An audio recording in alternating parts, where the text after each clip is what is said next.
कि चैप्टर की जो सेकंड एक्सरसाइज है इसके क्वेश्चन सोल्व करते हैं हम। तो पहला इसका क्वेश्चन है, show that the function f z equal to z bar square upon z when z is not equal to 0 and equal to 0 when z equal to 0 is not differential at the origin। वो कहता है ये जो function है ये origin पे differentiable नहीं है, although Cauchy-Riemann equations are satisfied at origin। ये कहता है जो CR इक्वेशंस हैं वो तो सेटिस्फाइड हैं ओरिजिन पे, लेकिन फिर भी ये डिफरेंशिएबल नहीं है।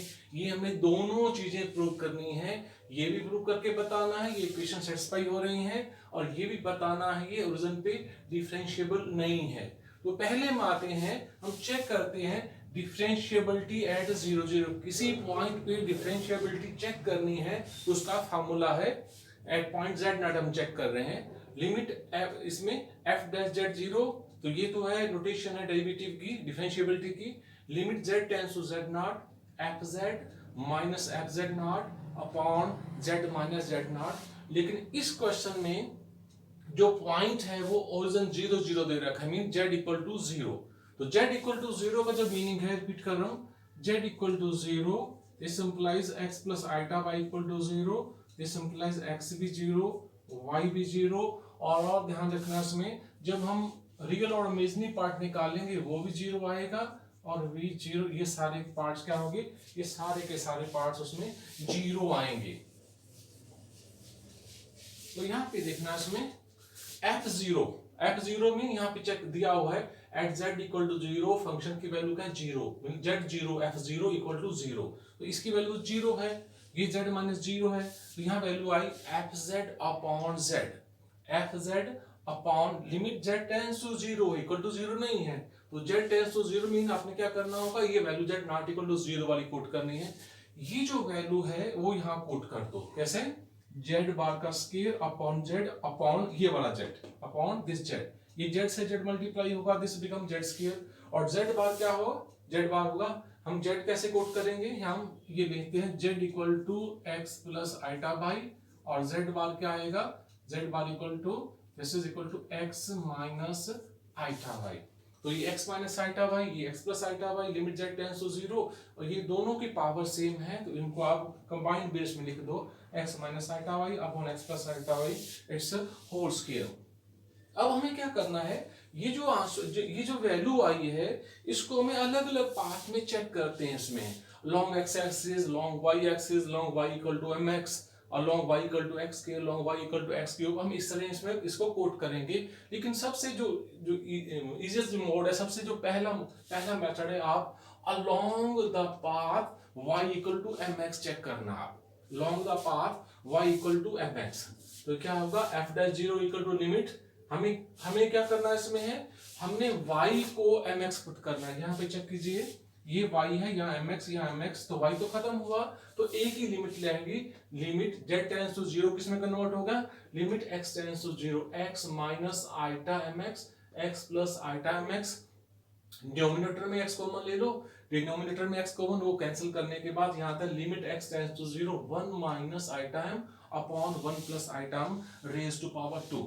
अब ये x टेंड्स टू 0 में इसमें तो कोई इफेक्ट पड़ता ही नहीं है, इसमें तो जो लिमिट्स आई है वो कैसी है, 1 minus iota m 1 plus iota m, ये वैल्यू आई है।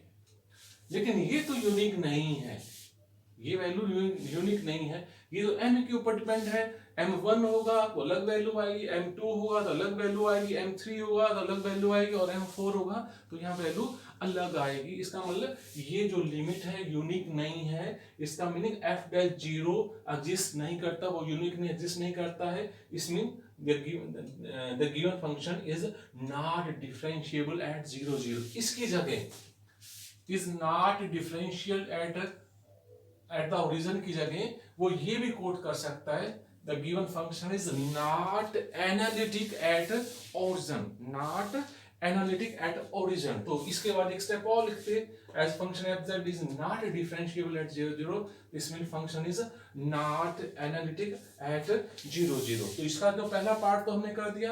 अब हमने काची-रीमान इक्वेशन को सेटिस्फाई करके बताना है कि वो सेटिस्फाई है या नहीं है, इसके ऊपर चलते हैं। तो इसके दूसरे पार्ट पे आते हैं। अब हमने सीआर इक्वेशन को ओरिजिन पे सेटिस्फाई करना है।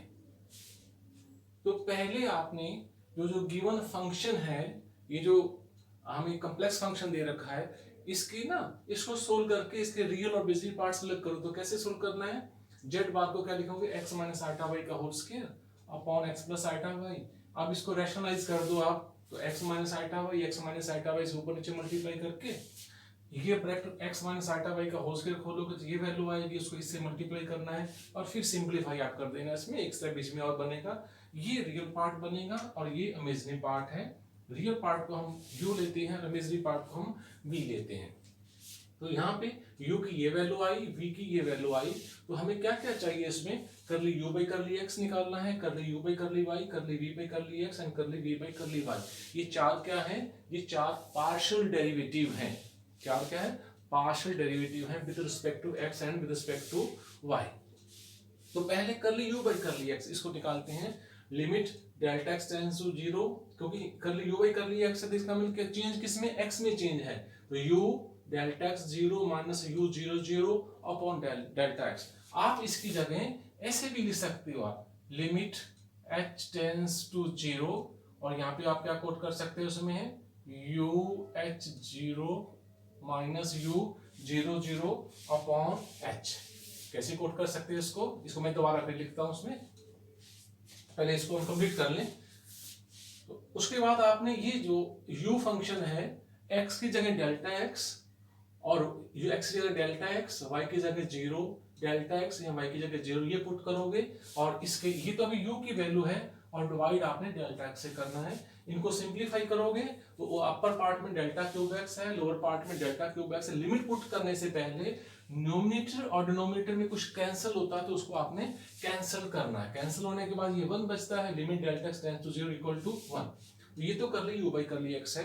फिर करली u बाई करली y है, क्योंकि y में चेंज है तो कैसे लिखना है? Limit delta y tends to 0 u 0 delta y minus u 0 0 upon delta y। ये वैल्यू आपने कोट करनी है। अब क्या करना है? इस फंक्शन में x की जगह 0 और y की जगह आपने डेल्टा y पुट करना है। यहाँ पे क्या? 0, यहाँ पे क्या? 0, यहाँ पे डेल्टा y, यहाँ पे 0, यहाँ पे डेल्टा y। तो अपर पार्ट इसमें ये 0 है, ये 0 से मल्टीप्लाई करेंगे तो अपर पार्ट तो 0 बन जाएगा, तो 0 अपॉन डेल्टा y तो पहले ही 0 बन जाएगा लिमिट पुट करने से पहले ही, इक्वल टू 0।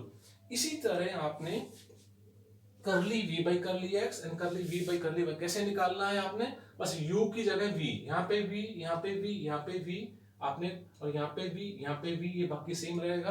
बस फंक्शन आप u की जगह v कोट कर देना, यहाँ x की जगह डेल्टा x, y की जगह डेल्टा y कोट करके उसको आपने सिंप्लीफाई करना है। तो हमारे पास वैल्यू कैसे आ गई? करली u बाई करली x, जो वैल्यूज आई है उसको हम कोट कर लेते हैं। फिर हम चेक करते हैं क्या सीआर इक्वेशन सेटिस्फाई होती है या नहीं होती। देखिए आप, करली u और करली x, ये वैल्यू हमारे पास आई है 1, करली u अपॉन करली y, ये हमारे पास वैल्यू 0 आई है। करली v अपॉन करली x, ये हमारे पास 1 है और ये 0 है। एंड करली v upon curly y equal to 1। तो सीआर इक्वेशन क्या है? करली u बाई करली x, ये 1 है और ये क्या होना चाहिए? Curly u by x equal to curly v upon curly y। देखिए आप, ये भी 1 है, ये भी 1 है। और दूसरा करली u अपॉन करली y 0 है, equal to minus curly v upon curly x है। दोनों ही 0 है, 0 को चाहे माइनस या प्लस कुछ भी लिखो तो इसका मतलब क्या होगा? सीआर इक्वेशन यहाँ पे सेटिस्फाई हो रही है। लेकिन मैं इसमें जो पहले मैंने वीडियो आपको बनाई थी उसमें शायद मैंने डेल्टा x और डेल्टा y की जगह मैंने h और k पुट किया था। अगर उस टाइप आप इसको करना चाहते हो तो वो भी मैं आपको कोट कर देता हूँ। कैसे कोट करना है इसमें? इसकी जगह आप ऐसे लिखना, limit h tends to 0 u h 0 minus u 0 0 upon यहाँ पे h। बस यही चेंज करना है आपने, बिल्कुल सेम ही तो है। और अगर आपने करली u अपॉन करली y निकालना है तो यहाँ पे कोट किया था मैंने एग्जांपल में, लिमिट k टेंड्स टू 0, यहाँ पे u 0k minus u 0 0 upon k। तो आप इस तरह भी डेल्टा एक्स डेल्टा वाई की जगह आप एच के का भी यूज कर सकते हो। तो ये तो पहला एग्जांपल, पहला क्वेश्चन था उसमें। अब नेक्स्ट क्वेश्चन के ऊपर हम आते हैं।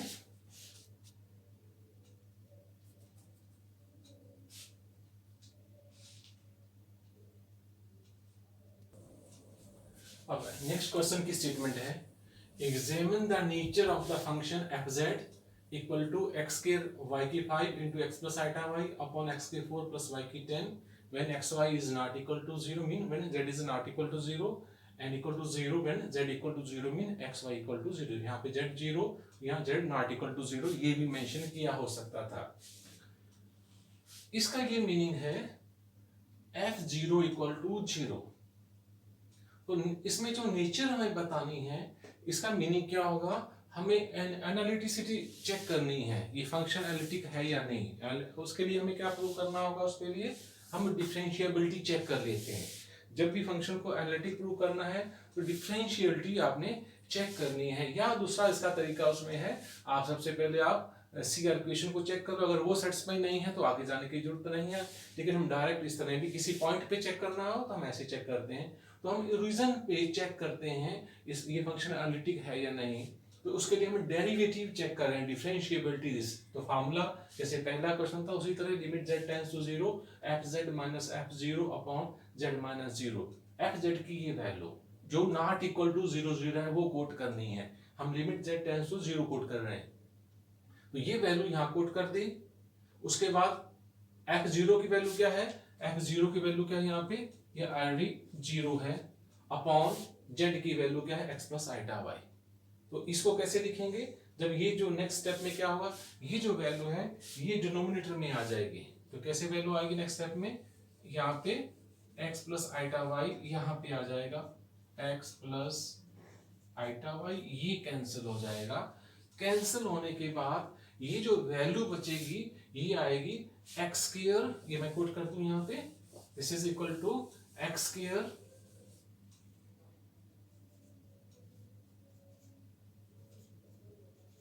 और साथ हमारे पास क्या है इसमें, y की पावर 5 अपॉन x की 4 प्लस y की पावर 10, ऐसी वैल्यू हमें मिल गई है। अब इसको ध्यान रखना, अब हमें क्या करना है, ये जो डिफरेंशिएबिलिटी है अलग अलग पाथ में हम चेक करते हैं। अगर हम कोई भी पाथ ले लें और सभी में सेम वैल्यू आती है और वैल्यू अगर फाइनाइट आती है तो हम बोलेंगे इसकी डिफरेंशिएबिलिटी एग्जिस्ट करती है या फंक्शन क्या डिफरेंशिएबल है एट दैट पॉइंट। तो पहले हम लेते हैं z tends to 0 along the path y equal to mx। जब हम लेते हैं ना along x axis, along y axis और along y माइनस, तो लगभग वो चीजें इसमें कवर हो जाती है। along y equal to mx, m1 put कर दो तो y equal to x बन जाएगा, m2 पुट कर दो y 2x, y equal to 3 put, तो y equal to जनरल सा केसेस में है। तो लिमिट x है, क्योंकि हमें क्या करना है, y की जगह mx करना है, तो y तो खत्म हो जाएगा, तो x tends to 0, y tends to 0 किस में चेंज हो जाएगा, x tends to 0 x square, y की जगह हमें क्या पुट करना है mx, तो m की 5 x की 5 अपॉन x की 4 प्लस m की 10 इंटू x की पावर 10। इन दोनों को x की 2 और x की 5 को मल्टीप्लाई कर दो, दिस बिकम x की पावर 7 इंटू m की 5 and in the denominator we have m की 4, we have x की 4 plus m की 10 into x की 10, taking x की 4 common in the denominator, then cancel this power x की 4 with x की 7, in numerator we have x raised to power 3 into m की 5, this is divided with 1 plus m raised to power 10 into x raised to power 6. Now put limit x tends to 0, this is 0, this is 1, this is 0, 0 1 1 plus 0, this is equal to 0. This means f dash 0 equal to 0 along path कौन सा है, along y equal to mx। तो एक तो value हमें ये निकाल दी है, इसमें ये वैल्यू हमारे पास आई है इस पाथ में। अब हमें क्या करना है, दूसरा जो पाथ है, अब y equal to along x axis along y axis करेंगे तो शायद वैल्यू सेम आएगी। एक पाथ हम और लेते हैं, कैसे लेना है आपने, देखिए यहाँ पे ये x स्क्वायर है, ये y की 5 है, ये x की 4 है, ये y की 10 है। अगर इनमें कोई रिलेशंस है तो उस रिलेशन का यूज करो, ठीक है। इसमें तो हम क्या करते हैं, x इक्वल टू वाई की पावर 5 पुट कर दो, x equal to x square equal to y की पावर 5 पुट कर दो, तो ये हमें क्या कर्व लिया है y की power 5 equal to x square, वो पुट कर दो।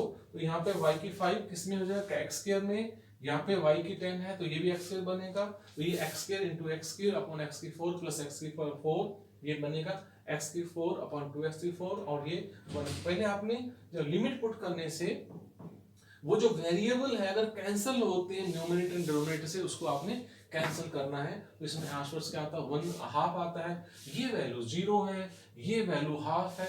इसका मीनिंग क्या, लिमिट तो यूनिक नहीं आ रही है, नहीं आ रही तो हम पुट करेंगे function is not differentiable at 0 0।